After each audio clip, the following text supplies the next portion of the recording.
That's what they did. They are just Muppets. They are Bert and Ernie, but with judo robes on.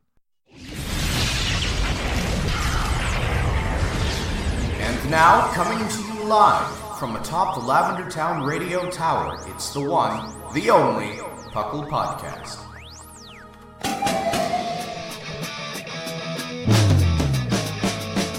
It's P.U.C.L!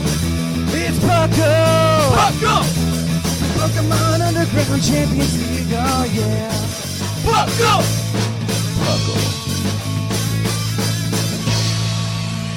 And welcome to the 376th episode of the P.U.C.L Podcast. I am your host, Trainer Thatch, and welcomed with me today, we have the fluffiest of co-hosts, the fluffiest Whimsicott. I am indeed still the fluffiest. The fluffiest. And then, of course, we have the one, the only, the master of stall, Seth Vilo. Hello, hello. I'm getting you to play outside of your comfort zone, though, which makes me very happy. Yeah, I need to show that I'm versatile so people don't know what to expect. Yes, absolutely. But welcome to the show. Welcome to P.U.C.L. P.U.C.L, of course, standing for the Pokemon Underground Champions League, a nonsensical name that I came up with in 2007. I'll take ownership of that one. And of course, man. Yeah, this is the show where we talk everything Pokemon from the video game to the trading card game to even the Pokemon manga. We haven't done that in a while. We need to do that. I was talking to 10 Little Men about that. Or not. Hear me out. I was talking to 10 Little Men about that on the live show last night, which should be posted on the P.U.C.L Plus feed in like a week or 2 weeks. I forget what Thursday is which. This month, I think it's the 21st, actually, that one comes out of February. So look out for that, the live show where the patrons are on that, on our P.U.C.L Plus feed. But yeah, I was talking to him about that last night, and he said that he would love to have another manga episode. He enjoyed those. Because it turns out... They are very good. Yeah. They are good. I just worry that if you say, oh, we should talk more about manga, that means suddenly we're going to get all manga trivia questions, and... That's exactly how I plan to integrate it into the show, Seth. Only manga trivia questions. Only trivia. That's the only segue into how you get into the show. Only trivia. That's all. Nothing else. Only trivia. But that's fine. Yeah, so, what have you guys been up to lately? How's life going? I literally, like, just 15 minutes ago, beat the Elite Four in Let's Go Eevee. Ooh. Yeah, and I decided, no, you know what? I am going to make this somewhat challenging for myself, and I only use my Eevee to beat the champion. I don't even know if that's challenging. Is that a challenge? It is if you have never used a single piece of candy on the Eevee. Even then, I don't even know. It is also if you spent like one half of the game without the Eevee in your party, so it wouldn't reach level 100 before you reached the Elite. Yeah. Now you're just doing it to yourself. Yeah. Yeah. The real challenge was just not running out of moves, because I didn't want to use ethers. And then this morning I had, I kid you not, a 59-minute battle with Mr. Sparky himself, the guy from Down Under. The Australian. It was a really, really, really good battle. Somewhat frustrating, because 59 minutes, and it's not that he was trying to stall me out, it's just...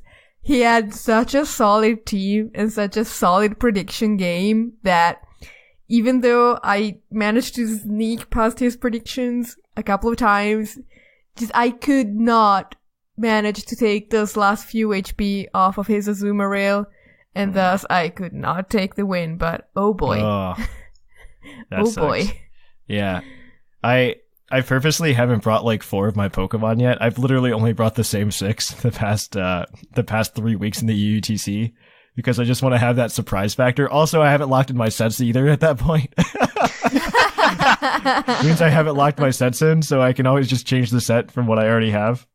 And so I'm just kind of sitting there waiting. But I have to play Sigma this week, so I am expecting something far more difficult than the last 2 weeks. That is so disgustingly sneaky. I am ashamed of you. That's true. And then also we have this week the uphill match between the Twin City Torterra from Messer Engine, another Blastburn Radio host. You can check out them at Blastburn Radio and whatnot. So be sure to do that because uphill's a fun time. But yeah, I have our Sigma this week, which is really unfortunate. Good luck. Yeah. Well, I feel like Sigma and I are pretty well evenly matched, I think, right now. Just in terms of skill. I think he and I are both evenly matched. We'll see, though. I find that sometimes being evenly matched doesn't have much to do with it. Like, I usually beat Sigma, and I don't think anyone would argue that he is not a much better player than I am. And yet, somehow, I always come up on top. So, there's something else to it. I think it's that Sigma likes to use more unorthodox stuff.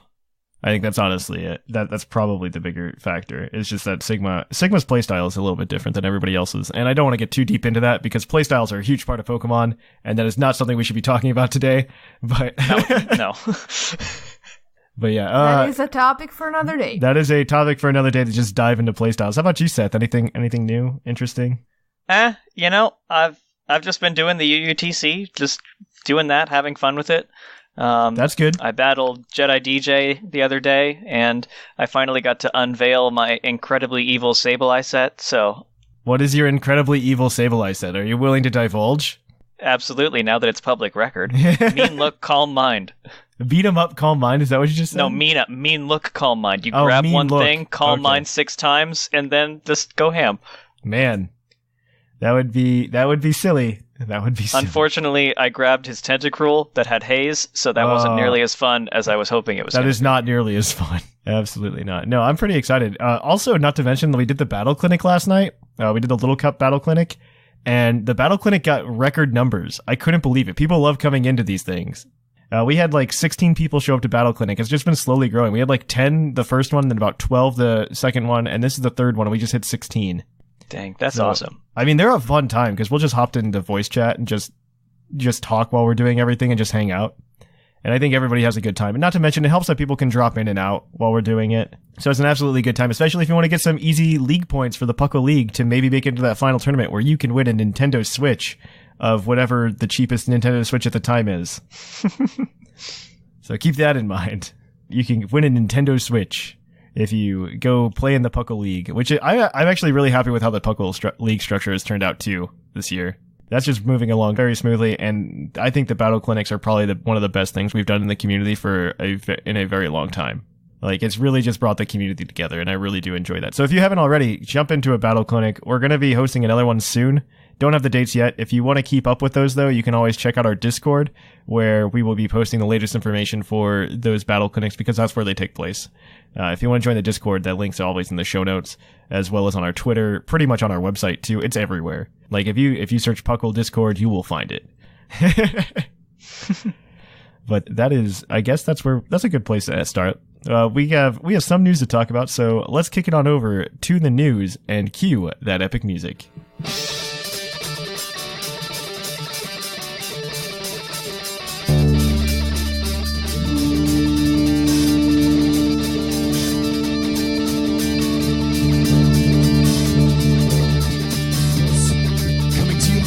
Lavender Town Radio Tower. This just in. And welcome to the news. And in the news, we have a few things to talk about.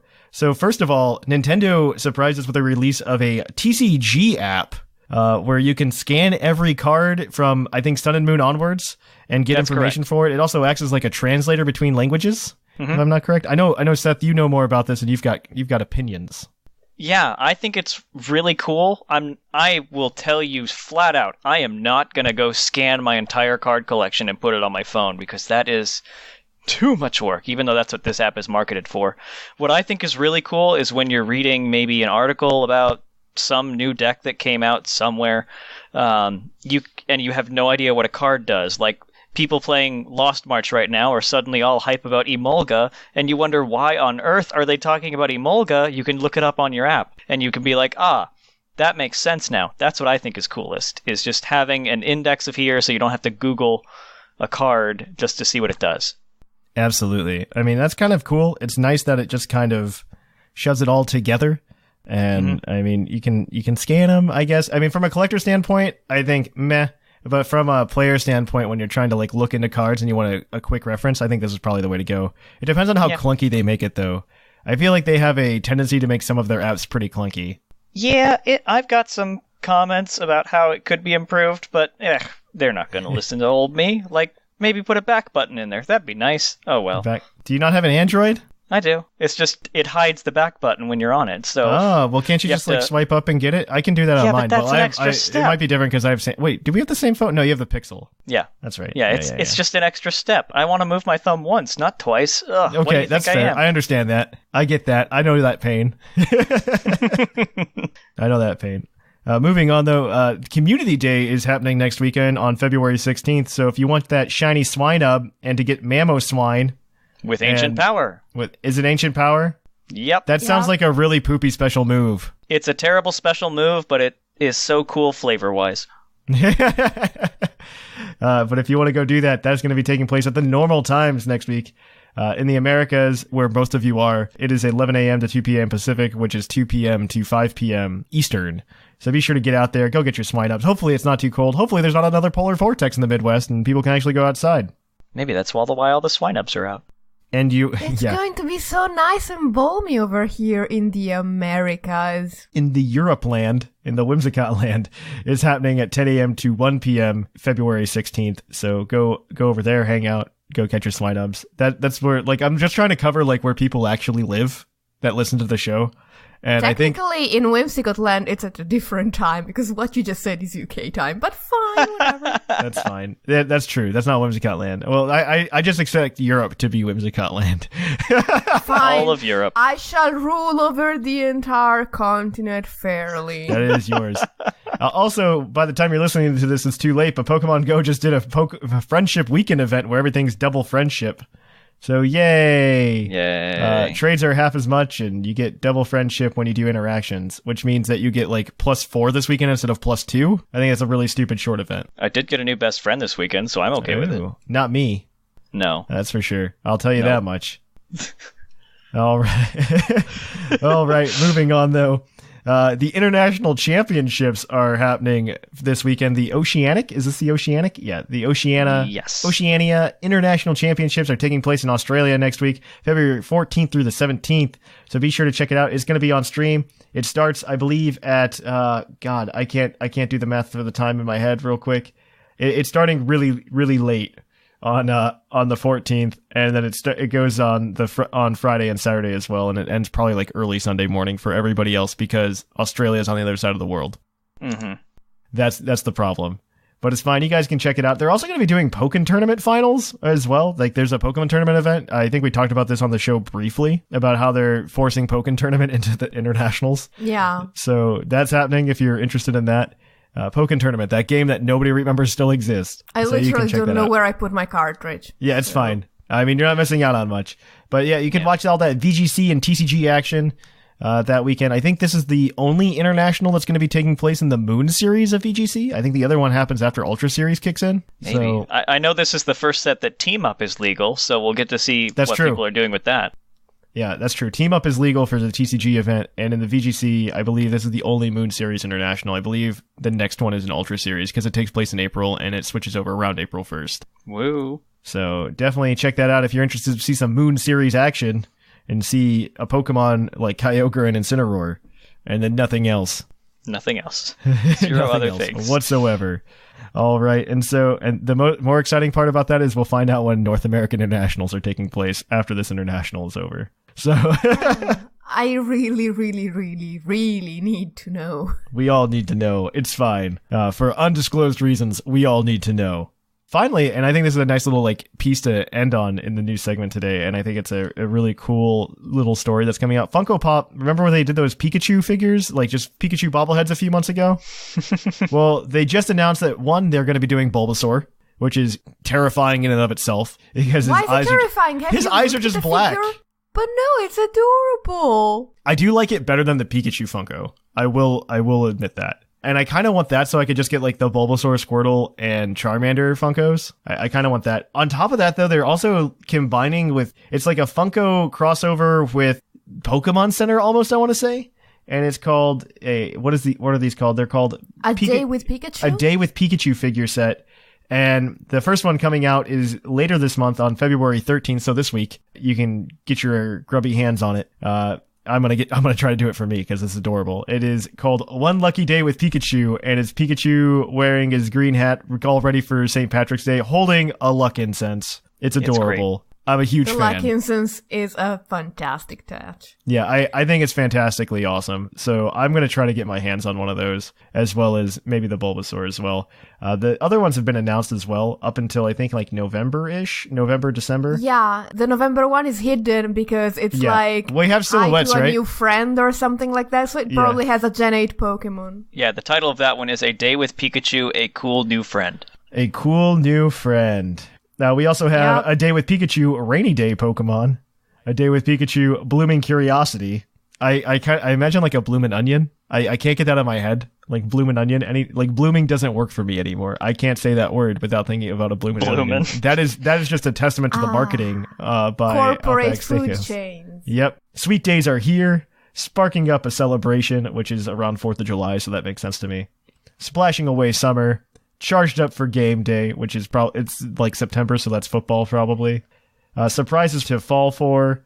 Completely thankful. That's gonna be adorable. I want to see Pikachu appropriate a culture. A cool new friend, bringing in the fun and surprising weather ahead. I hope it's Pikachu in a polar vortex.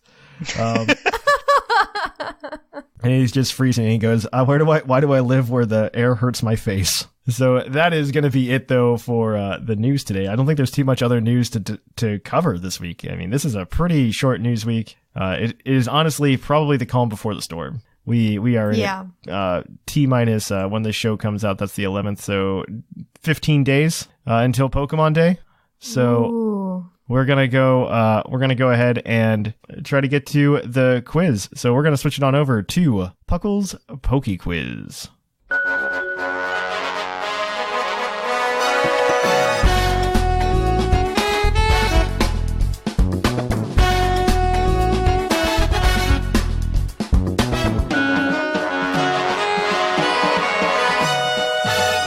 And welcome to Puckle's Poke Quiz, the part of the show where we quiz your co-host on what they know about the Pokemans. Today we've got Seth and Whimsicott. We are going to quiz them. We have got 5 questions for them today. They need to answer all of them for a chance to compete against their fellow co-hosts for points to see which one of them will get to 31st and win a $20 credit to TeePublic. This segment is brought to you by AnimeGravy.com, where you can go pick up some awesome anime type art as well as some Pokemon art, Green Tauros images. They have this really cool Professor Oak one where it says Professor Oak wants you to be a Pokemon trainer. So definitely check them out. A great place. They sponsor this segment and we're really thankful for that. They're also just good people. We know them personally. So hi, Gravies. Yeah. I love you. So moving on though, we're on to this next trivia. So they've got 5 questions with a possible total of 7 points. We'll explain it along the way if they get there. They've got one hint that they can use along with it, and they're in a race with their fellow co-host to see who can get to 30 points first. I think everybody's relatively close right now, so it's actually a pretty close race, and they are fighting together for that, what's it called, that $20 TeePublic credit to possibly get a mug. Yes. Or a t-shirt. We'll even say t-shirt. A tapestry. With my own face on it. With your own face on it if you really want to be that vain. Gonna get a PDL team tapestry. A tapestry. All right, moving on. So if you guys are ready, we will get to question number 1. All of these are brought to you from our listeners on our Discord server over at Discord. Show notes, everything. That's where you can go find us at Discord. There's a trivia channel, and if you want to try to quiz these co-hosts, let's jump into it, and you can just drop some trivia in there, and if it's good enough, we'll pick it. So our first one, I believe this comes from Swamp Rat. He wants to know, what flying type move other than bounce can Magikarp learn via Move Tutor in Ultra Sun Ultra Moon? Oh no. Oh wait, that's the wrong question. God, okay, so I've got a different question because that's the answer. The answer is bounce. I was about to say. What water type move can Magikarp learn via Move Tutor in Ultra Sun Ultra Moon? That was a poorly worded question by me, Thatch. Any ideas, Whimsicott? No. Oh boy. Via tutor.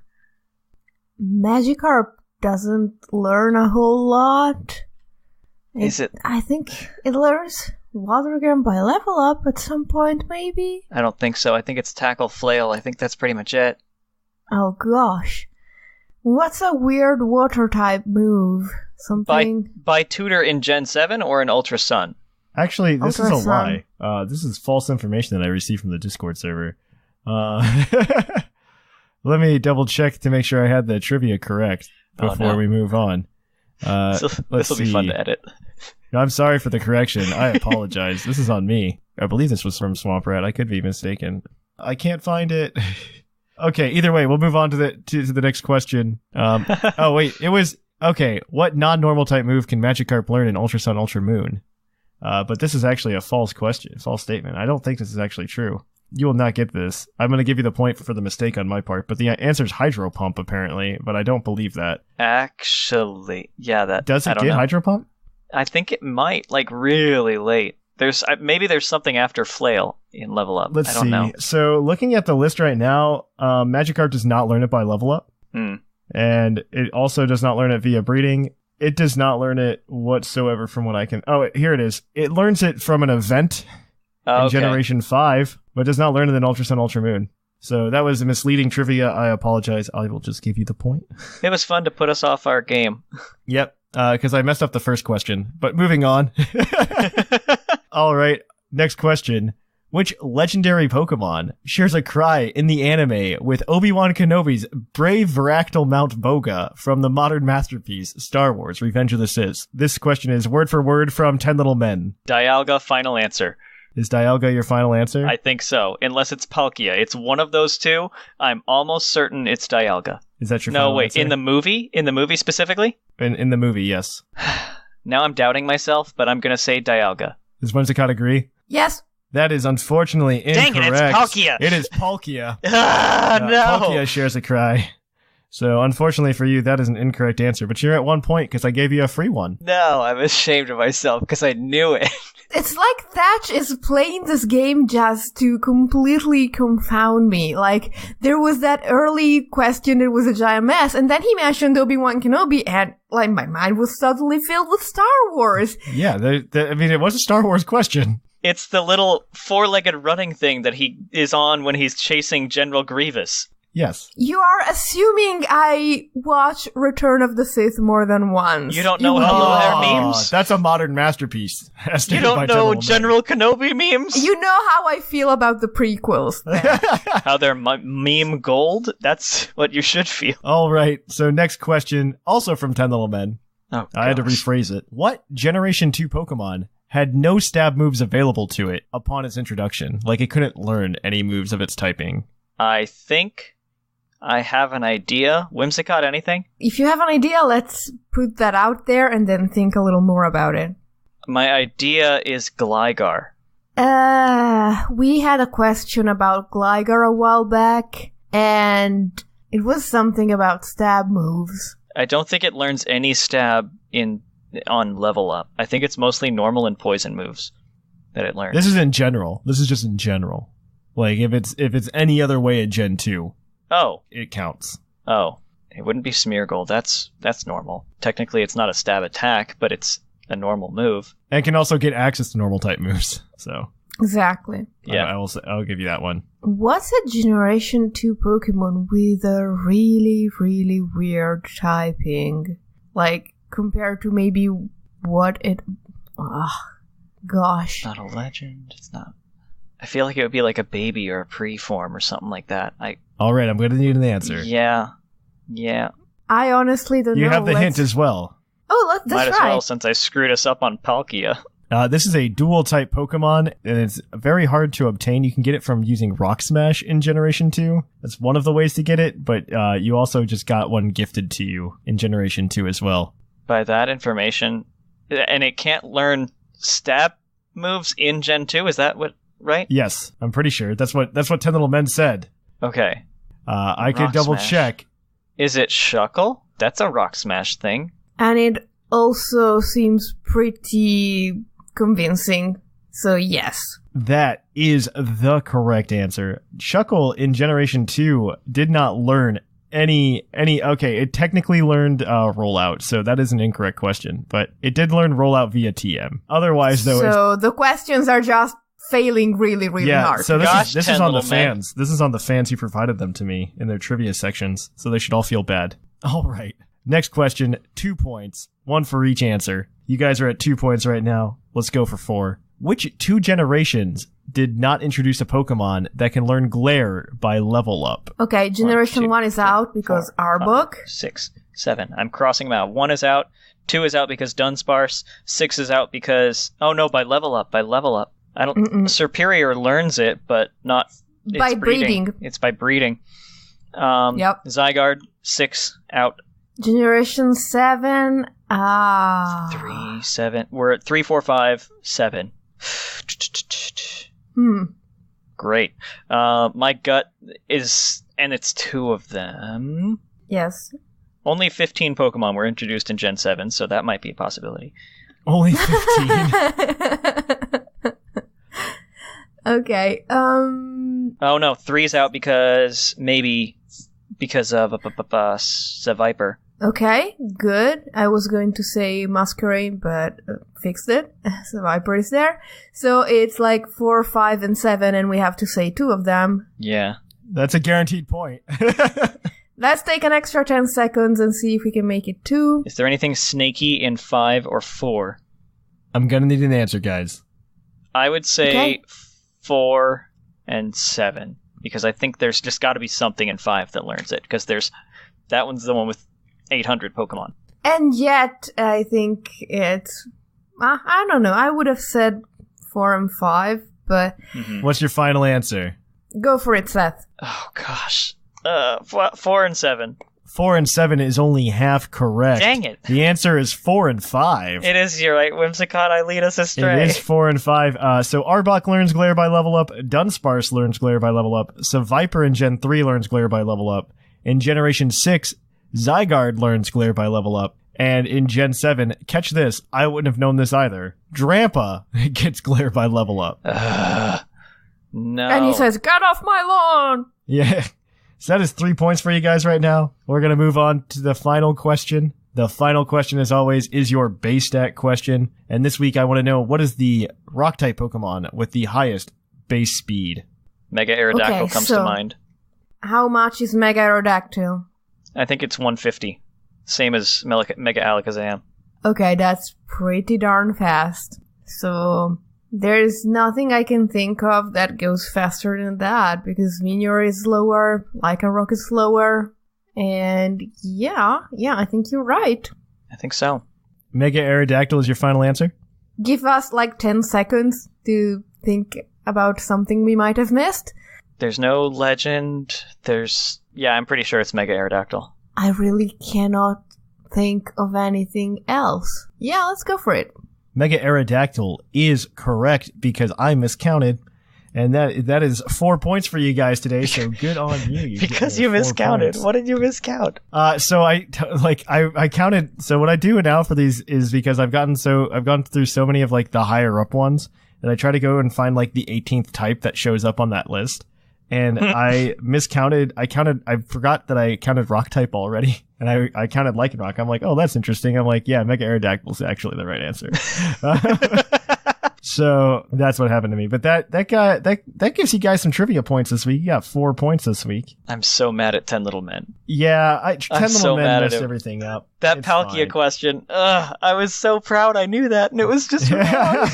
All right, so the trivia score is going to be swapped around here. So you guys got an additional 4 points today. That does move things around a little bit. Not really, but that's okay. So in first place now with 17 points, we still have Scrawn. In second place, we have Basket with 12. Tied for third, we have Sublime and the fluffiest Whimsicott with 10. Bringing up fifth, we have Seth Vilo with 9. In sixth place, we have Jushiro and Bocephus tied with sixth.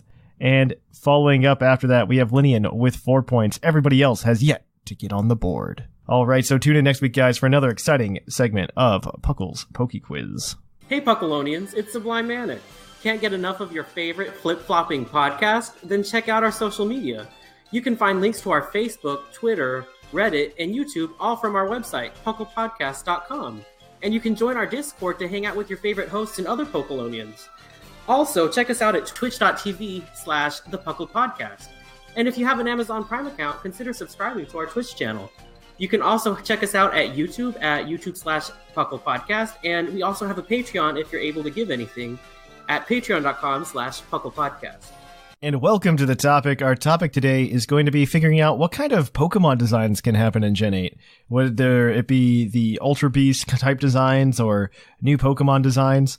I guess this could kind of lead into some speculation about what the next region's going to be. So my favorite thing is, just like, this is a complete aside right now. We're already off topic. We're 30 seconds in. The one thing that I want to take aside is I've seen a lot of people say that, oh man, Gen 8's going to have a region based on England. And the only place that I've seen this from, the only place I've seen that rumor originally is like stem from, is from British YouTubers. Yep. That is the only place I've seen that stem from, which I think is incredibly biased. I mean, if we were not as family friendly as we are, we could be more specific about where those British YouTubers pulled that information out of. Yes, exactly. But we won't be. Not today. And so, but what I do want to talk about today, what we're trying to get at is, if we look at Ultra Sun, Ultra Moon, Sun and Moon, Gen 7 in general, we got a lot of cool Pokemon designs based on Hawaii, which I think is really cool. And we could talk about this in a little bit. I mean, we could talk about if it's England and how there's going to be a Tea and Crumpets Pokemon. And Oh, God. the other thing I want to talk about, though, and I think this is more of the meaty thing to talk about, is that in Gen 7, we also got Ultra Beast. And the reason Ultra Beast are just so drastically different as Pokemon in our minds, like if you look at their designs versus general Pokemon, is because Pokemon was so good about keeping Pokemon to a certain rule set in their designs that they were allowed to break all of those when they designed Ultra Beast. And that's why Ultra Beast looks so stunningly different. And that's why they look drastically different. And so I think this is a twofold conversation to have. One in, can they break it differently in Generation 8? And then on top of that, how do you think they're going to incorporate the Ultra Beasts we already have if we're not going to get new Ultra Beasts? Are these going to be the new Mega Evolution where we see them in one gen and then never again? And which I hope is not the case. I hope Gen 8 I hope they're just like, man, people want Mega Flygon. And then they go, okay, Instead of Mega Flygon, we're going to give you Mega Mudsdale. And we're all going to be happy. No, we're not. No, we're not, though. Mega Mudsdale, the Pokemon of dreams and champions. I want just like Iron Mudsdale. Like, give me a Steel Ground type Mudsdale where it's Mudsdale just like wearing armor for battle or something. I think that'd be cute. That's actually really funny, and it would fit with the England theme. It would fit with the England theme, right? Yeah, I'm just saying it goes right. It goes really well with the Tea and Crumpets Pokemon. Being ridden by an Aegislash. Oh man, okay. But seriously, let's talk about Ultra Beast and how we think they might be able to expand on that idea in Generation 8. So, you mentioned, can they do it again, breaking the rules in a different manner? And what I've noticed about Ultra Beasts is that pretty much none of them have the kind of eyes that you would expect Pokemon to have. Ooh. Which is a very, very easy way to make them look alien, because Pokemon eyes usually look like 2 or 3 different ways, but that's it. Like, when you can usually spot a Fakemon design because the eyes are wrong. That's really good. That's point. true. That is actually really true. There's like 3 designs for eyes. You either get like the beady black eye, the Bulbasaur-esque eye, Bulbasaur, Charmander, Squirtle-esque eye, I should say. Yep. I guess there's Pikachu eye, Gen 1 starter eye, and then I don't even know where it goes from there. There's like one more. Gardevoir Eye. The Gardevoir eyes. And that's about it. Pretty much the only Ultra Beast that has almost vaguely normal eyes is Pheromosa. Mm-hmm. Yes. And even then it's not true.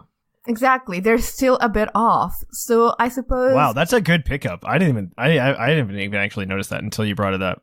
You're exactly right, though. Even Solgaleo, Lunala, and Necrozma fit in that, because they're kind of technically that way, and theirs is kind of like a light shined on a dome. So yeah, wow, you're exactly right. Man, I didn't even think about that before. That blows my mind. I guess Cosmog has normal eyes, but we won't count that one. Cosmog's like the beginning of the evolutionary chain, though. Yeah. It's like the Pokemon version of the Ultra Beast. Yeah. Right? In some sense. Yeah, you're not supposed to figure out that it's an Ultra Beast right away when you see it. Exactly. Well, that not even just like story way, but if we want to like build an in-universe explanation for that, I think it could be because Solgaleo and Lunala seem to be Pokemon that have been in the Pokemon sphere, in the Pokemon world more often than other Ultra Beasts. Mm-hmm. And so in that sense, it could probably have it could start to have adapted to the Pokemon world and becoming a Pokemon. You know what I mean? Yeah. In terms, in that it's crossing that gray area between Pokemon and Ultra Beast. I think that's kind of the Pokemon that's supposed to be the bridge between Pokemon and Ultra Beast. As a matter of fact, it's literally the bridge between Pokemon and the Ultra Beast. That's true. That's true. And that was something I read a long time ago, was that kind of exact theory, where the 3 Ultra Beasts that have been here for a long time, which is the Lunala, Solgaleo, and Necrozma, which said it was here on Earth and buried, and then dug up again in its dex entry or something like that. It lived underground forever. Those kind of, in a sense, balanced or tempered to how Earth is here, this Poke Earth is, which is why their ability changed. They're less volatile. They're less aggressive. True. It goes from Beast Boost to Prism Armor. It goes from Beast Boost to whatever the other 2 have. The 2 abilities that were already abilities but have different names. Clear Body and Multiscale, yeah. But cooler. So the Ultra Beasts are super strong because they just got to our world, kind of like Superman is super strong because he's in a different world. Exactly. They're warped. Wow. I'm going to name my Celesteela Kal-El now. That's actually probably not too far off, though, to think about it, because I don't know. We're getting to this like really far out theory in that it would be really cool to start to see some kind of. I would like to see more Ultra Beast in Gen 8. I would like to see that kind of built upon. I'm not going to hold my breath for that. Yeah, because I don't know that we can handle too many Pokemon that have Beast Boost in the meta. Personally, yeah, no. I mean, they might just do something else, as you said, break the rules in a different way. Just have them have another ability that's common to all of them. If you really don't want to come up with 7 new different abilities, but that it's not Beast Boost. Okay, so another thing to think about would be taking the Ultra Beasts that I already have and then giving them quote unquote Pokemon forms. That's kind of what I was going to do it. Like, make Kartana, it turns into a Grass Steel type, but no longer does it have Beast Boost. It has some other ability. It gets Chlorophyll for some stupid reason or something. It pulls a Gengar, and all the ones that are pulled over have their Beast Boost ability swapped because they've been tempered for a little bit longer. Yeah. That would be an interesting way to do it. I mean, maybe like a calming of the... Or, I mean, maybe the one thing they could do to make Ultra Beast a little bit more interesting in Gen 8 is they could give them hidden abilities. Right? I'm sure that wouldn't matter for some of them. Like Celesteela and Kartana and Nihilego and most of them are probably going to still want Beast Boost as their ability. But something maybe like Guzzlord. If Guzzlord gets an interesting ability, maybe that makes Guzzlord actually usable again. Gluttony Guzzlord would be thematic and awesome and hilarious. Yeah. Yeah, something exactly like that. Like, oh, hey, I trained my Ultra Beast enough in this Poke world. I like that terminology, by the way, Seth. I'm going to use that forever. This Poke world, and they've gotten here long enough, and you can give them regular abilities, right? And then maybe that's something that they could do for just new Ultra Beast designs in general to prevent like an outpouring of Beast Boost spawns, where we can have new Ultra Beast, but these are Ultra Beasts that have already been acclimated, and so they can have these new abilities, and those are the only ones they have. They don't have access to Beast Boost. What if they retain Beast Boost by being caught in a Beast Ball? Ooh, I don't like that. That seems a little too complicated for me. That seems a little too complicated for Pokemon. Yeah. Granted, Pokemon's got some complicated mechanics. Yeah. But I feel like that's one of those mechanics that would be too complicated for Pokemon. I think those complicated mechanics usually only interest like one Pokemon. Yes. Hi, Sylvelle. Granted, Ultra Beasts are just like their own thing. I still wish that Ultra Beasts had their own story. I wish they got a much better in-depth story than they did. I suppose if they really wanted to do another group of Pokemon that don't quite look like Pokemon, they could just come up with different excuses for that to happen. Like, take Type Null and Silvally. They still look like Pokemon, but they are, a bit off because they're not coherent with themselves. Because they're just a mishmash of other Pokemon parts. So they could have them be like experimental creatures, man-made, or they could have... Okay, so they could have like a set of... Everyone wants Pokemon fusions. Oh no. No. Please no. Have like 6 or 7 Pokemon that are not Pokemon fusions that might kind of look like Pokemon fusions in the same way that, for some reason, Alomomola is not an evolution of Love Disc. And have them be like a failed experiment. I mean, there are so many ways you can come up with crazy reasons why some Pokemon look off, that I think if you want to do it, I'd be okay with a little storyline, kind of like what you're describing. That would be more of a, it wouldn't be Ultra Beast per se, but these man-made Pokemon get loose and you have to go do the exact same things you did with the Ultra Beast, right?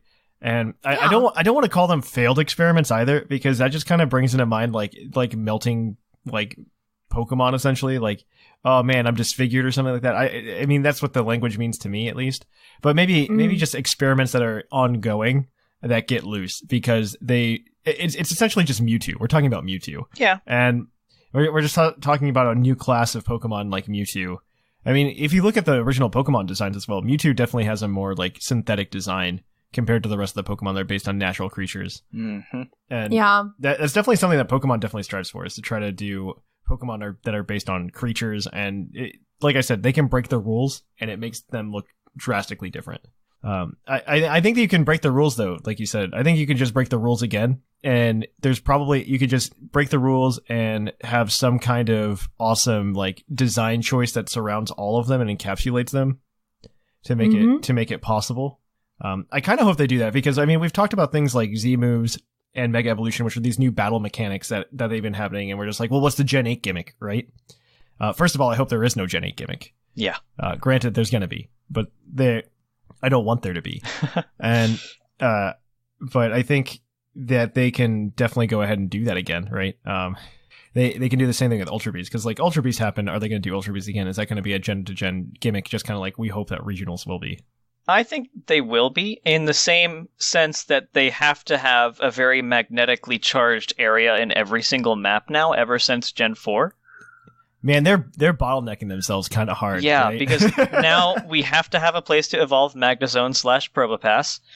And now Vikavolt. And now Vikavolt, yeah. And now we have to have a place to acquire the Ultra Beasts in some form or fashion, so maybe it's just by tossing in some Lunala, you have to go through a wormhole and avoid everything thing, but...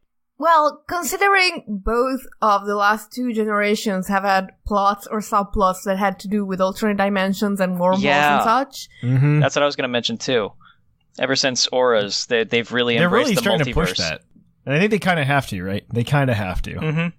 Yeah, because otherwise the internal coherency of their world just crumbles. Why bother making a timeline when you can just break it and make sure none of them work?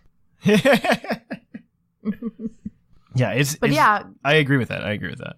Going back to the beginning, they can just break a different rule this time. Although the eye was kind of the big one. That is a really good one. The easiest one, probably. It's the easiest one to make a drastic difference without people really paying attention. And I think they could still do that. But if we take a look kind of at, like at Celesteela and Kartana, and to some extent Buzzwole and Pheromosa, I think you can kind of say like, oh, these have a very, a semi-synthetic, synthetic's a bad word, but it's got a semi-synthetic, type of view. I mean, I really am a big fan of the original theory that the Ultra Beast are based on, and I believe they are loosely based on this, but that the Ultra Beast are based on the 7 deadly sins. Yeah, I like that. Yeah. I don't think they are exactly. I think they are loosely based on them. Not anymore, now that we have more than 7. Yeah, well, now that we have more than 7, we have 9. You know, the 9 deadly sins, right? Yep. And have you not watched the anime? There's probably 2 more people you can throw in, right? It's on Netflix. It's actually really good. Side note, go watch it. I actually enjoy it. But it's actually, you could look at that and you can get a few things from there. But they could probably follow a similar theme there, right? You could be like, instead of 7 deadly sins, let's do 7, I don't know, cupcakes. I don't know, 7 flavors. I don't know. There's definitely like other groups of things they could base it on. KFC right? spice. This mixture. isn't my job. I'm not going to do their job for them. Okay, they already took Professor Sycamore from me. They took. They haven't taken the great ideas of the poison electric ant. They tried to take the fire water llama and they failed. Yeah, they did it wrong. They didn't do a llama. So I'm not going to do their job and come up with the next group for them. Okay. But that's what the topic is, Thatch. That's the whole point. Yeah, but that My dad works for honestly, Nintendo. If the fire grass type is jalapeno, like, we're gonna sue. Oh, they're listening. They're listening. Oh, okay. yes. But yeah, I think there's definitely ways to do it. You could just grab like a group of Pokemon or a group concept, and you could add those Pokemon to it and just kind of base Pokemon on that and take away, maybe not the eyes, you take away the ears. I don't know. And you change the design just slightly, and it makes something slightly jarring. I do agree with you though about Silvally. I think Silvally was a really good like in between from Pokemon to Ultra Beast. Yeah. Yeah. I'm sitting here trying to think what they could possibly do. And one thought I had is that there's probably a limit to how complex Pokemon designs should become. Yes, absolutely. Though granted, I think Ultra Beast are far more complex than any other Pokemon design we've had. Oh yeah, look at Kartana. Like Kartana, Guzzlord, Buzzwole, Pheromosa. I think they are all just so many lines. They're very designed. I think that's pretty much the limit that you can reach. Because I mean, originally we were talking about how the Switch might change Pokemon designs, and that's honestly why I don't think they will. Because there's definitely like a simplicity to Pokemon designs that they have. And granted, that was probably limited by the consoles back in the day, but if you bring stuff that's going to be more updated just in the regular Pokemon sphere, that's going to just be jarring. You have to put it like next to a Voltorb, next to a Charmander, and exactly. It's just going to look wrong. I think look at the starters to get Litten and Litten, Popplio, and Rowlet. They were all simple in their designs, and they sit next to the other starters just fine. I think that's something that needs to happen. Go ahead, Seth. Yeah, no, you're good. I think an unwritten rule that I just kind of came up with is they have to be able to be doodled in the margins of a kid's homework. Wow, that's actually solid. I agree with that. You have to be able to kind of draw from memory something. Even if it's like the giant nose of a Buzzwole and its huge muscles. If it's the hair of a Pheromosa, you can kind of get the shape down, and your friend sitting next to you could be like, oh, yeah, I like that one too. Yeah. Yeah. Wow. And I think we've already reached the limit for that. Wow. Yeah. I agree with you entirely. Wow. I did not even think about it like that. That would be really good just for Pokemon in general for their audience, I think. I mean, I can draw a triangle on my paper, and it's super universal from generation to generation, even from like generation of people to generation of people. Like I can sit down next to a 6-year-old right now, and they're playing their game. I can be like, I know that Pokemon, and they're just like, that's really cool. And then the parents go, you should stop talking to my kid. But oh, really? That's the opposite of my experience. Like, well, you're a female. That's the problem. You're not a late 20s male. Yeah. You know what that means? That means as soon as they find out you like Pokemon, the kids on the 9-hour plane ride gets foisted off onto you. Yes, or the 2-hour-long wait at Disney World. You remember the part where I don't like children, right? I'm planning a trip to Japan, right? And so if I got sat next to a child and they were playing Pokemon and they want to talk about Pokemon for like the next 9 hours, I'm there, man. I'm there. I'm going to talk to them about Pokemon. We're going to have a great time. They're going to walk away with a business card thinking that Thatch is the coolest kid in the entire world, right? No, look, I'm fine for like an hour, but then I want to sleep on the plane, man. I can't sleep on planes. That's the difference between you and me. I can't sleep on planes. It's going to be awful. I'm not looking forward to this flight. I think it's like 14, 15 hours or something. And I'm like, I'm not going to be able to sleep. It's going to be absolutely awful. Yeah. But I will say, though, that just like a couple of hours ago, Linian sent me a pic in a DM.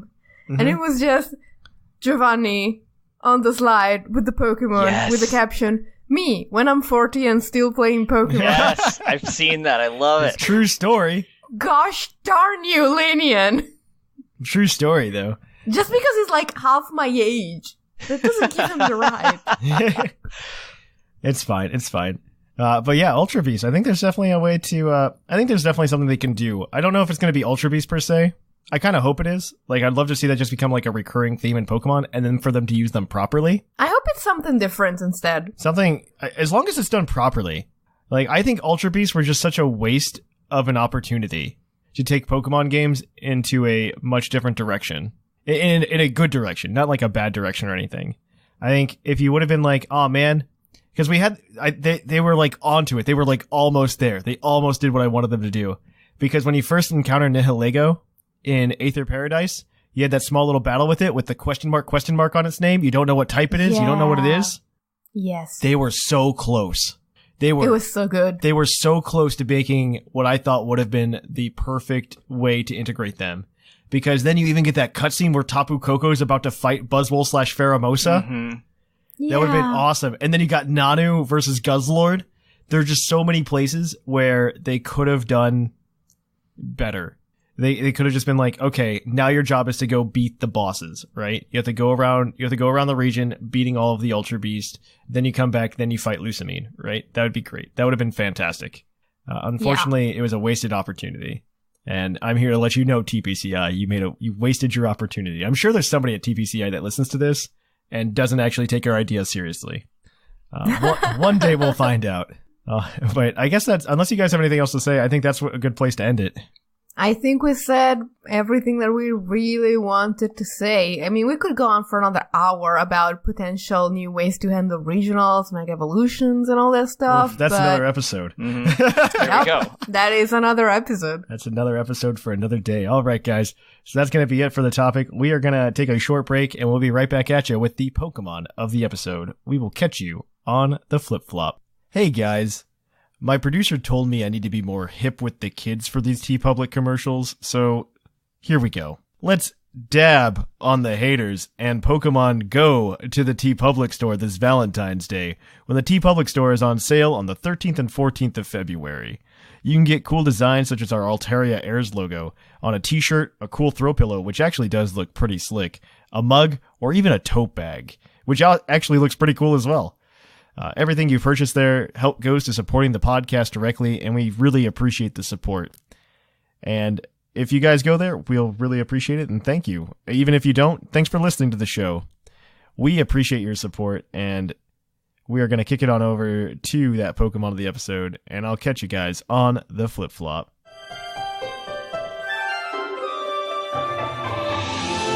Puckle presents a special interview. And welcome to the Pokemon of the episode. Our Pokemon of the episode this week is National Dex number 793, Nihilego, the Parasite Pokemon. Its Pokemon Moon Pokédex entry states, one of the Ultra Beasts. It's unclear whether or not this Pokemon is sentient, but sometimes it can be observed behaving like a young girl. So Nihilego is in the UU tier, and it's not a terribly bad Pokemon. Is it also the only rock poison type? It is the only rock poison type, that's correct. Currently. Until Gen 8. For now. Until we get a pre-evolution to all the Ultra Beasts. Ooh, oh gosh. That would be They would so actually cool. be super cute. There is a canonical baby Celesteela in the anime, and it's the cutest thing on the planet. Wait, really? Yes. I haven't seen it. How tiny would baby Kartana be? It's just like a tree. That'd be bad. All right, so... No, that was really bad. So Nihilego's in the UU tier. It has a great base, I think it's literally its typing keeping it in the UU, and that's about it. So HP base 109, attack and defense 53 and 47 respectively, Garbage. But base 127 special attack, base 131 special defense, base 103 speed. That outspeeds Garchomp. Yep. That's the magical thing. And it's got a decent move pool. Like, Rock Poison is incredibly good stab. Mm-hmm. And it just does really well against a lot of fairy types. Yes, and flying types, and fire types, and so many things. Like, I used Nihilego in the last UTC. Oh yeah, I remember. And the speed tier would have been everything if my Nihilego hadn't been modest. But I still managed to make it work. It's fine. It's fine. Yeah, it's an amazing Pokemon. And like we were talking about, every week we're trying to have a team ready for you guys to go to discuss it a little bit. And just in context. So Seth went ahead and built this team. I think we tweaked it a little bit, but not too much, because Seth is just good at what he does. Oh, shucks. So Yeah. we've got Nihilego, Beware, Doublade, Gligar, Hydreigon, and Primarina all on this team. It's a fantastic team. It works really well. I have a few gripes. Yeah. And we talked about them, and it's kind of like do you really want it or do you not really want it? Yeah, it can be adapted. And part of it's just that I was only playing on low ladder. I haven't played on high ladder UU yet. Mm-hmm. So Nihilego is running it's just running its basic Black Sludge set. This is a pretty standard set, right? Yeah, they're currently revamping it, so you're not going to find it on the decks right now, but they're currently working on it. It's just a hazard kind of thing. It's a pretty standard set. Mm-hmm. Yeah, Sludge Wave, Thunderbolt, Power Gem, Toxic Spikes, 252, special attack speed, and this is Timid. So, I mean, it's pretty much going to be a sweeper of sorts, but also has the ability to set up Toxic Spikes. You've got Beware that also is just like an offensive powerhouse there. With Normalium Z. Normalium Z Beware is one of my favorite things, by the way. It's just fantastic. It just runs through the screen. Yeah, it does. It's just fantastic. But Sword Stance, Drain Punch, Double Edge, Earthquake, 252 attack, 252 speed. You gotta run that thing jolly too, just to get everything out. And it's running Fluffy because there are several different abilities for Beware, but Fluffy gives it like a nice boost to its defenses. It lets it soft check Scizor, which is kind of cool. It handles Scizor really well. But I know we have some more mons, and you wanted to split this up, right, Seth? Yeah, 2 and 2. Yeah, go for it. Who's next? I can go ahead and Is it you? I can go ahead and go. So I'm covering the defensive backbone of the team. So we've got the 2 Eviolite users, Gligar and Doublade. Gligar's really good for just being a physical counterpart to Nihiligo's special defense, because Nihiligo can be a special defense absorber, special attack absorber if need be. Like, a Moonblast is coming in from Primarina, you can swap in Nihiligo and just force it out. It won't take much. And Gligar just complements the physical part by Eviolite massive defense stat, as well as being immune to Earthquake, which is a big thing for Nihiligo. Gligar is your normal set of Earthquake, Roost, Stealth Rock, and U-Turn, with the ability Immunity to keep it from being toxicked. And max HP, 156 defense, 100 special defense. I'm not entirely sure what those numbers are for. It's just what's on the Smogon site. I know it's a good mixed defense just with Eviolite and everything. So that's Gligar. It's really good at getting rocks up and keeping them up. You can also defog here if you want to do that. You can swap out. I think Defog would be a good swap. Yeah. Personally, after playing the team, I think Defog would be a worthwhile swap. Mm-hmm. And if you do that, you can toss Stealth Rock on Nihiligo over Toxic Spikes, or even if you're feeling cocky over another attacking move, you can do that. The other defensive wall, which is really really good, actually, it's Doublade with Sword Stance, Gyro Ball, Shadow Claw, and Shadow Sneak, obviously holding Eviolite. Almost max HP, 240. That minimizes burn and confusion damage. Just numbers. Then 252 attack, 16 special defense with a Brave Nature to reduce that speed so that Gyro Ball does a whole lot more. Doublade is awesome for checking several things in UU, like anything physical, pretty much. With base 150 defense, you're checking almost every physical attacker there is. Mm-hmm. Absolutely. It's another soft check to Scizor so long as it doesn't carry knockoff. You can set up on it and actually use it as setup bait. And it's also a soft check to Latias, which is pretty threatening to this team, just overall, especially if it gets a Calm Mind in or two. You can just Shadow Claw, Shadow Sneak it, and you've got it. And it at +2, it does like half-ish to Doublade. It's okay, but it's... Doublade's surprisingly bulky. It's so fun to use. And that's just kind of... Those two are together to really patch up the physical side and just a palette of resistances. Whimsicott, you want to handle these last two? Yeah, these last two are like your backup attackers, your support Pokemon, call them whatever you want. One is just straight up, you need to clean, you need to break. You have Hydreigon with a Choice Scarf. It's obviously max special attack, max speed, timid nature, and it's got Draco Meteor, Dark Pulse, U-Turn, and Fire Blast, because you do want U-Turn on a Scarf set. You need to be able to get out and just play the turn game. I love the turn game. And then, we initially had a Mega Altaria here, but we thought Primarina would actually fit better. So, we have a more defensive Primarina with Bolt Nature, Leftovers, max HP, 204 defense, and 52 speed because we want to try to Scope Barn that 8-speed Scizor before it U-turns out. And we have Scald, Moonblast, Psychic, and Energy Ball on it because even defensive Primarina hits like a truck on the special side, and Psychic and Energy Ball are just really good coverage for what is currently in UU, so you might get some mileage out of that. The only thing that I really wish with that Primarina, because if you can predict the Mamoswine lead in UU, Choice Specs would definitely OHKO, but this set will not. Yeah, that's unfortunate too. That's the only trade-off. Yeah, when I've noticed. The only reason I didn't want to go with the Choice Specs one is that you already have Choice Scarf Hydreigon, and you're kind of limiting your options a bit at one point. Yeah. I feel like that's kind of like a personal play. Like I don't think the lefties Primarina was bad.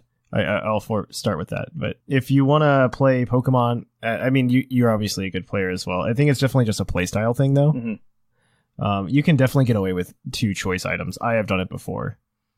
I had 3 choice Scarfers in the last UTC. Yeah, exactly. I think at one point I brought them all, but you can definitely get around like 2. When it gets to 3, I think okay, that's a little too much, and 4 is definitely too many. But I think 2 is probably like the sweet spot in terms of like the most you can do. Mm-hmm. Yeah, I just thought we needed something a little more, it's a support Pokemon. You want to maybe use it more as a mixed ground, No, I understand. I think it works well on this team. Without, like I said, there's like one calc that I really care about. Without the Primarina the way it is, you might get the Scald Burn and still be very satisfied that you led with your Primarina. Yeah, exactly. Without the Primarina the way it is, if a Mamoswine comes in on anything else, you're in a really bad spot.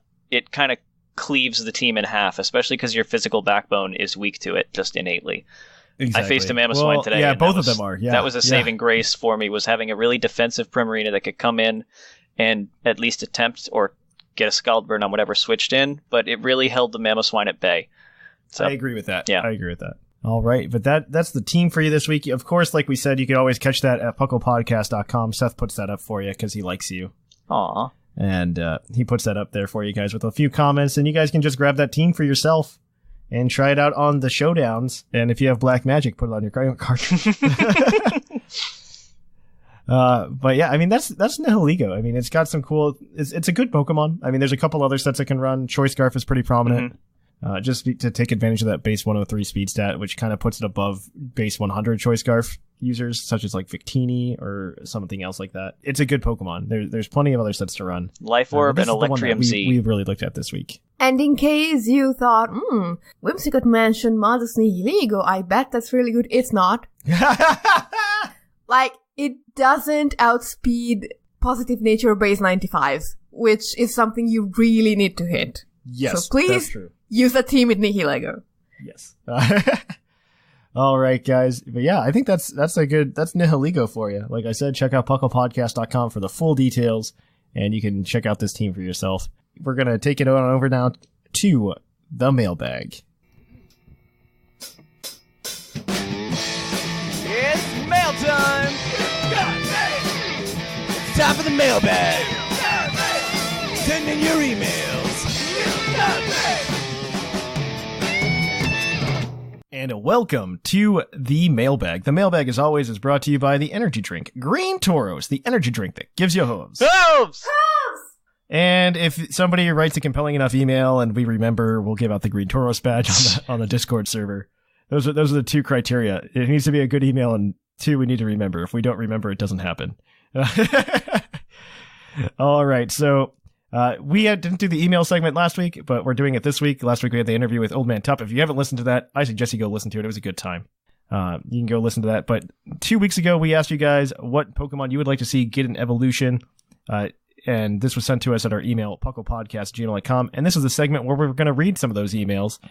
We got a lot of emails, so unfortunately we're not going to be able to read all of them on the show today. If your email is not read on the show, it's going to be posted in the unread emails channel on our Discord server, so you can read them, other people can read them, catch up on what other cool things are happening on the show. Because unfortunately, we can't do a 45-minute mailbag segment, or that will be a very sad. So we're going to jump right into it, though. Our first email is going to be from, we had it picked out, King of the Seas. Hey there, Puckle. King of the Seas here with answers.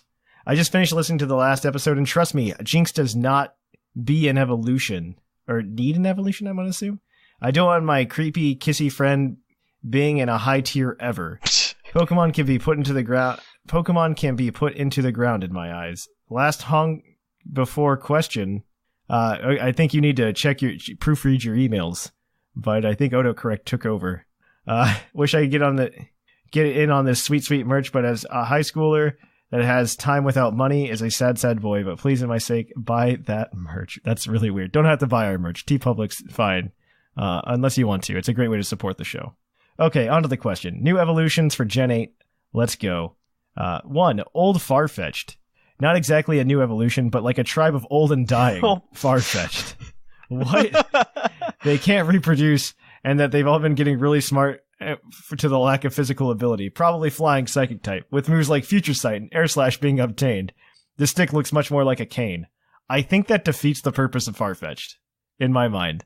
Because, like, the purpose of Farfetch'd is like, oh, look, here's the duck, and it brought its own garnish, right? It's an expression. Like, Yep. that's the whole point. And so, like, having one that's just like, aha, no, I think you just get like a more samurai-looking Farfetch'd if you're going to do an Evo, right? Yeah, Farfetch'd do not live to reach old age. They're too delicious. Next one, McCargo. I know you guys talked about this, and I agree. This buddy needs an evolution, where it just ditches the shell and becomes an attacking monster. Oh, no. Definitely gets more moves like Explosion, Eruption, and Self-Destruct. It already gets those moves. I think it doesn't get Eruption. I think it gets Explosion and Self-Destruct. Yeah, I don't think it gets Eruption. The reasoning is that after being beat up, its shell actually smashes apart. The way you would evolve it is by fainting it to a physical hit after leveling it over to 50. I don't know that because like you need to level up to be able to evolve. I don't see how that works. Yeah, it doesn't work. You could just have an evolution that has Meteor's ability. That would be interesting. That would be cool. Be interesting. Dunsparce. No need to explain this. Just look up fan art for it. Yeah. Normal dragon Dunsparce. Drampa would have actually been a really good Dunsparce evolution, now that I think about it. Yep. Looking at you, Alomomola. Right? What's going on there, right? Yeah, Dunsparce and Drampa is just Love Disc and Alomomola. I just realized that. They even start with the same letter. Missed It's perfect. opportunity. It's Isn't not a Shiny placement, Drampa but- like Dunsparce colors too? Probably. Why not? Yeah, I'm going to say that it is. Giraffering. This would be a split evolution like Tyrogue, where depending on whether you have an even or odd number of Pokemon in your party, it evolves into a special attacking Psychic Wall or a Dark-type Physical Sweeper. Found in labs. Why is it found in labs now? As scientists are trying to separate the two halves of the Pokemon with disastrous Oh, results. gosh. Okay, that's a little dark. But also kind of cool. That is kind of cool. That's a little. But to be fair, like Pokemon's kind of been going dark. Have you read the Pokedex entries lately? Have you seen Sylvalite? Yeah, we have. It's got a Gyarados tail. Straight up. Yes. Toaster Rotom. It's an electric steel type, since Thatch is better toasted. So Rotom Heat is just a toaster oven. Yeah. It's just a toaster Yeah. oven. I agree that we should get an electric steel Rotom, though. I think that would be so cool to just like tack on some more forms to Rotom. I would love to see a cell phone Yeah. and it's And electric psychic. steel feels very natural. Now that you're hopefully satisfied, the King of the Seas must return to its home. This iPad technology you mortals have is rather confusing. That's it for now. Don't forget to be awesome. All right. Huh, so that's what that means. Yeah, DFTBA. It's like a big thing that Foot of the Ferret on YouTube and also what's his name? The Green Brothers use on YouTube. You can keep mentioning people that I am too old to know, and it won't make any difference. The Green Brothers are literally your age. Fun fact. I bet they cater to a younger audience. They cater Anyway, to a YouTube audience, but that's fine. This next one which is much younger than I am. This next one's from Tiberius. Hi, Puckle, Tiberius Cyan here. After listening to the most recent podcast, I took a quick look at the current Pokédex. My goal was to make quick gut decisions on which Pokémon need evolutions or new forms. 1. Weezing. He was part of a duo with Mach, and Mach got an awesome Alolan form. I say Weezing needs another form to match Mach. I'm done with that. I'm okay with that. I think that's like, if they do regionals, Weezing's a good candidate for one in Gen 8. I really hope they do just like Gen 2 regionals, in my opinion, but that's they're probably not going to. I'd love to see a floating fire poison. That would be so cool. Yeah. Yeah. 2. In Gen 5, we got 2 awesome fighting Pokemon. They're supposed to be related to each other, Sock and Throw. They do not have a pre-evolution that directly connects them. I think they deserve it at some point. But it's been done before. Kind of. I mean, I'd be okay with just like rinse and repeat Tyrogue. It's Gen 5 anyway, right? So that's just normal. And you make it purple. The only reason Sock and Throw are not one Pokemon is that it's Gen 5. The copy-paste generation. Absolutely. So, Gen 5 is probably the generation where Pokemon designs were the most meta. Because they're just like, oh, we have one of these in this game, we should have one of these in the other game. Hitmonchan, Hitmonlee, copy-paste, and make them Muppets. Yeah. They are, that's what they did. They are just Muppets. They are Bert and Ernie. but with judo robes on. Oh, better than already. Anyway, 3, Garbodor. Pretty much overshadowed by Muck. I think you should get another ground poison evolution based on a landfill. Dumpion? Landfillers? I don't know, something like that. I think it could be fun typing in ground and poison.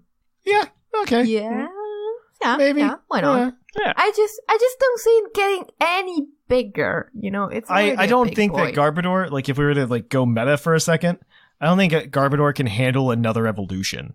Yeah. Like, I just don't think you can get another like Evo. Garbodor? Yeah, I don't think you can get You won't that. be able to draw it in your margin. Yeah. I think that's the problem. Well, not even that, but I don't think like Garbodor with Eviolite Oh, no. works. 4, Cryogonal. Could get the Magnemite to Magneton treatment where it's 2 or 3 Cryogonal melted together. Basically, just give it more speed and special attack. I like don't that think it most of needs this it. list is just Gen 5, by the way. And True. because Gen 5 is Gen 5 is just a really stupid generation in terms of designs. Because you can tell that in some of the designs, they're just like, we really need to pump out 150 Pokemon here. Right? That's why you get the yes. monkeys. That's why you get a lot of Pokemon. Because they're just like, we really need to get these designs out. And so that, like Sock and Throw, I think that's an excellent example of a Pokemon that could have just been one Pokemon. Yeah. And we Whereas get a you lot have of these. some honestly wonderful stuff like Whimsicott. But anyway, Yes. Bias. Yes. 5, Stunfisk.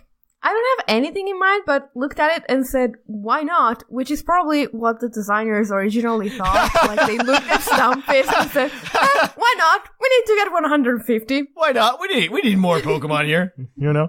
Yep. Durant, a female-only evolution where you get a queen ant. Maybe males get a worker drone ability or something. Okay. I maybe. I'm not a fan. I mean, done before. That sounds like a new Pokemon. I think Durant's good enough as it is. Oricorio, I know he's new and a little specific, but he has 4 forms and no pre-evolution, so that seems like something that should happen. It would be so cute! Guys, it would be so cute! Like a baby Oricorio. They already exist in plush form. Hatches out of a flower. Exactly, and Shamu has them, and they're adorable. They are adorable. They are absolutely adorable. I will say that. Yeah. So, that's all I've got, so I'll just say that I've been listening since August 2018, and I love the podcast. I am currently having fun in the UTC. Yes, we had a fun match. I remember that. Keep up the good work, and I can't wait till next week. Sincerely, Tiberius Cian.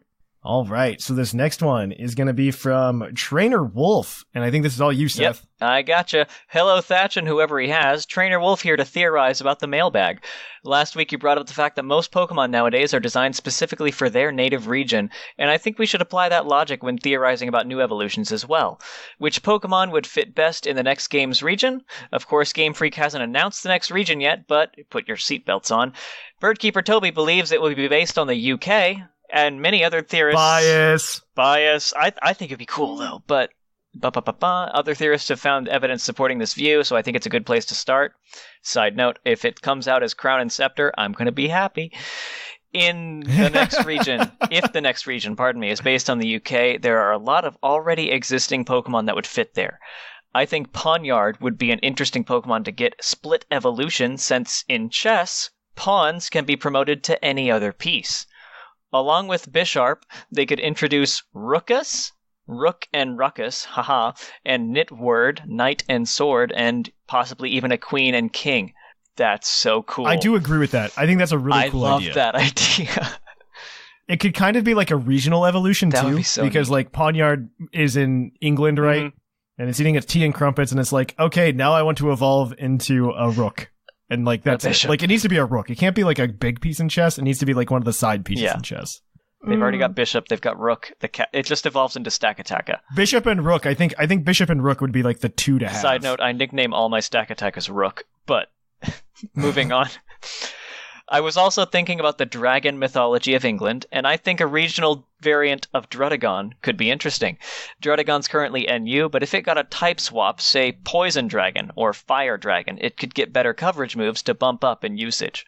I think that's neat, too. Both of those would make it worse. Yeah, because I they're just both think Earthquake weak. Like, that's just my initial reaction. Yeah. instead of just going with a different Druddigon, just make a new dragon.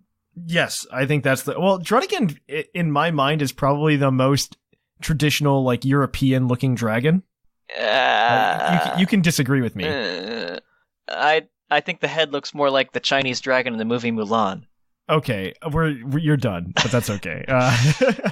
Anyway, that's all I have for the mailbag, but now I have a question for you. My nephews are interested in the TCG, and I was wondering what's the best way to teach a couple of youngsters how to play. I was thinking maybe PTCGO, or possibly getting them some theme decks like the XY Trainer Kit, or maybe just taking them to the store with me and seeing what theme decks they like. What would you guys recommend? Secretly hoping Jushiro is on the episode to answer my question. As the journey continues, Trainer Wolf. Well, sorry, sucker, it's me. You got Budget Jushiro. Yeah, you got right Budget here. Jushiro, who talked about the TCG app. Yeehaw and all that.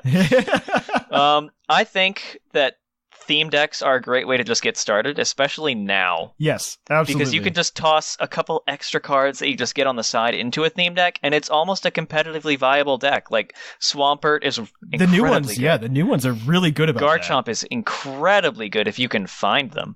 So, yes, I remember playing specifically... not that one, but so like this is just like a story about trading card games and Thatch. And back in the day, I used to play Yu-Gi-Oh! Like a little bit, and Yu-Gi-Oh! Used to sell these things called structure decks instead of theme decks that were something that was just like almost competitive, and you just needed to add in like a couple of cards, and it would be competitive, right? And I feel like that's what the theme decks in Pokemon have changed into. They really have, recently. yeah. And I'm a big fan of that because I think that's something that needed to happen. And I think, like you said, Garchomp is an excellent deck. I think most of the decks, though, as long as you slap in another one of those like hollow foils on the top, they can become good decks. Mm-hmm. I agree with you. Also, if you want to know who's going to be on the episode, there's a list on the Discord server, and I think we have it. We're like booked for like the next 5 weeks, so you can know who's going to be on every episode in the next 5 weeks. But yeah, thanks to you, Trainer Wolf. I think our next one is going to be from Shira. Hello, Puckle. I hope you are having a great time and everything works out with PuckleCon this year. So do we, Shira. Long story. Yes. I can't wait for Worlds. It's gonna be awesome. Are you going to World, girl? Let me know. I haven't been playing much since I feel I'm stuck competitive-wise. It feels like I'm at a stage where I can't improve on my own. I know all the building basics, and I do make my own teams for better or for worse. If it is possible, maybe it would be fun to get someone from Puckle, who is good at VGC, to play some games with the people who want to test a team, or improving at feedback. That's the Battle Clinic. That's literally literally the definition of the Battle Clinic. We're literally doing a VGC Battle Clinic in like 2 weeks. Yup. And that might be worth staying up for. Yeah. And yeah, she says that. A few hours sometimes at a Battle Clinic to play either on card or showdown. Yeah, we're doing that very, very soon. Mm-hmm. Pokemon who should get an evolution. One of my favorite Pokemon is Luvdisc. It's weak and kinda useless as it is, but I don't want it to get an evo. It's just too adorable. Well, Alomomola is there for all your evolved Luvdisc needs. So, something like Whiscash might be fun. It should be a Pokemon who is a bit forgotten and should get some more time in the spotlight without Eviolite breaking the stats. Yes. That's a surprising number of Pokemon, idea. though, by the way. Like, I thought it was going to be way more. And it's not. There aren't that many Pokemon that would be super broken with Eviolite. Yeah. Yeah, because, I mean, just look at, like, average Gen 2 stats, and you will stop being surprised. I'd love to see a Mega Evo for Primarina. I feel like that Pokemon has a lot more to offer. I know Thatch wants his Feraligatr first. Fine. Water fighting for Alligator. That needs to happen. Make it happen, Game Freak. That would be nice, actually. Mega for Alligator, but he gets like super brass knuckly and stuff like that. And he's just like, I'm gonna punch you. And then he punches the Blastoise that's about to let off the cannon as he punches. And like, it's just an awesome visual, okay? Oh no, you've updated your meme. Oh no. Okay. On a final note, I need to have this included, which was a while back with useless features, but it's still bugging me. The guy who thought giving Rotom-Dex a voice should not get any cake. I don't know about you, but when I see text on my screen, my eyes seek it. And when it's just Rotom-Dex blathering and it's a fixed amount of sentences, you end up reading the same stuff over and over again. So even though it may a bit brutal, grab a screwdriver and take out the voice box. Best wishes, Shira. That's pretty good. I think we have time for one more, and we're gonna make it Lord Corbinik, And you've got this one. You Seth. bet, and I'm excited about this one because it's just diving into the same stuff. I was thinking, howdy Puckle Crew. Pardon me, I should probably start at the top of the email. Howdy Puckle Crew. I was thinking about what Pokemon I would love to see an evolution of, and I think Druddigon could use an evolution. Why? A split evolution even. I was thinking a Dragon Steel type where Druddigon's classic red head and spikes are turned into red metallic armor. Maybe some darker armor plating on the chest and framing the wings. Maybe Rock Head as an ability, along with a special defense boost. An attack boost to be nice, and maybe a bit much. I just think it would be neat. As for the other evolution, I was thinking Dragon Dark would be a neat one. It lives in caves in Ultra Moon, and it even says in the Dex entry there, infiltrates tunnels that Pokemon like Diglett and Dugtrio have dug, and quietly waits for prey to pass through. So I was thinking a Dragon Dark that was more camouflaged for the shadows of the caves, darker colors, but still red one on the head, and maybe like lines on the back, maybe with Infiltrator and a speed boost. Not sure for stat changes. Oh God! Please no. Those are so cool. I love those ideas. I just want a Dragon Steel type, honestly.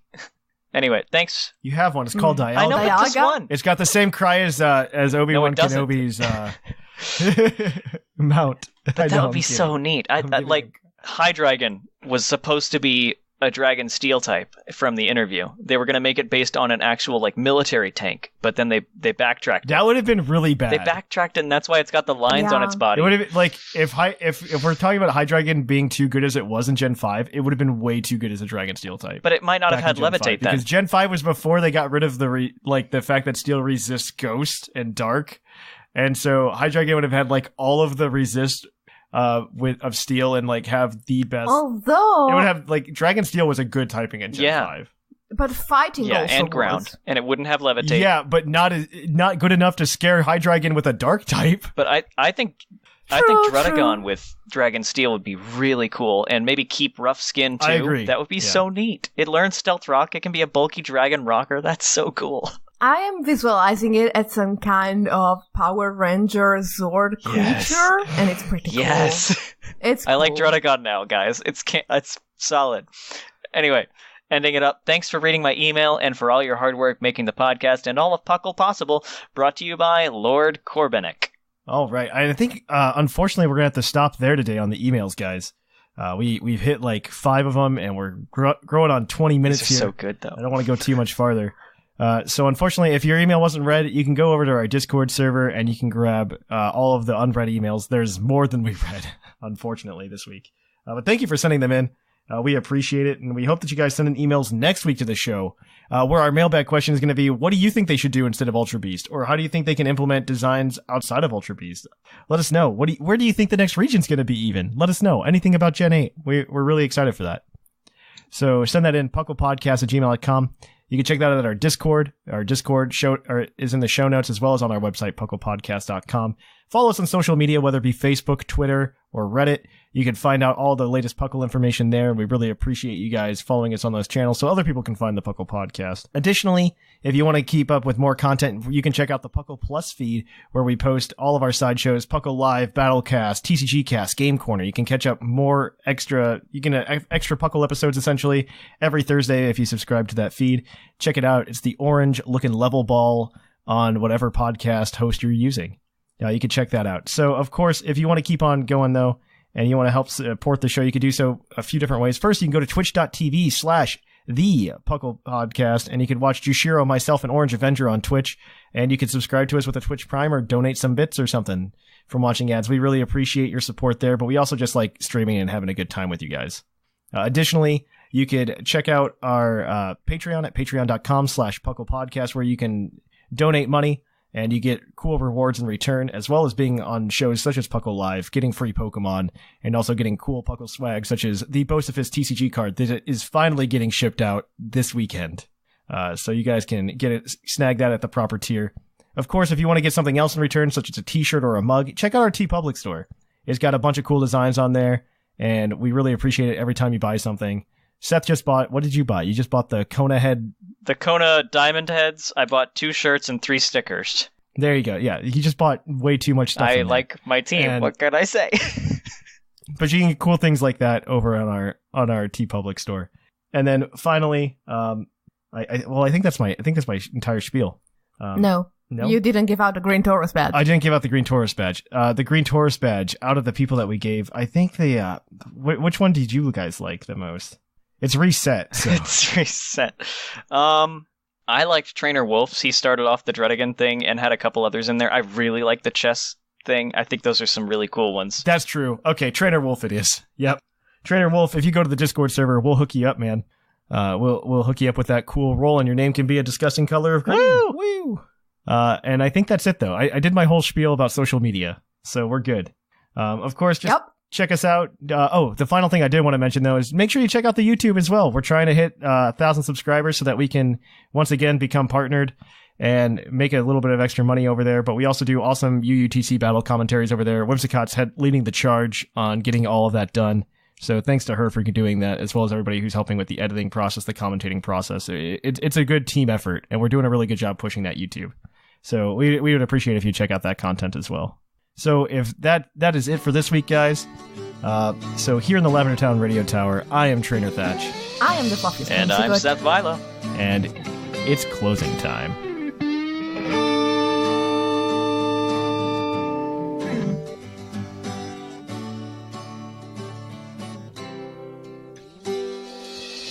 Closing time in Lavender Town. Time to say our goodbyes. It's closing time. Farewell, my friends. I'll catch you on the flip side.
And Puckle would like to thank all of its patrons for making the show possible. Of course, we'd also like to thank Xander for making that cool intro at the beginning of the show as well. But if you're a patron, you can go to patreon.com/PucklePodcast and get a host of cool rewards, as well as being on the Patreon live show. You could get some cool Pokemon distributions. We just gave away a shiny Magnezone. And you can also, of course, give away pretty much anything. I mean, you can just come on. We have tons of rewards, access to our exclusive Discord. But thank you to Greg, Viger, Duly Noted, 10 Little Men, Andrea, The Fluffiest Whimsicott, Shamu, Snag, Dexio, Christian, Rotted Mushroom, Bosifis, Alvarin, Seth Vilo, Marcus, Claude9, Dennis, Eric, Michael, R. Sigma, Doc McStuffles, Nathan, The Golden Klefki, The British Gent, Trevor, TJ, Doc Knox, Echo, Shambles, Birdkeeper Cobra, Jeremy, Louise, Wade, Kevin, Justin, Tank, Jonathan, Greg, Bodtak, Alec, Mikey, Ozzy, Rory, Jedi DJ, Sparky, Nick, Dylan, Shira, Ironcaster, Orange Avenger, Thomas, Zero, Curtis, Anime Gravy, Hazelnut, Joseph, Traby, and The Real Evie. Thanks to all of you guys for helping make the show possible. We really appreciate the support, and we'll keep on keeping on. So we will catch you guys on the flip-flop.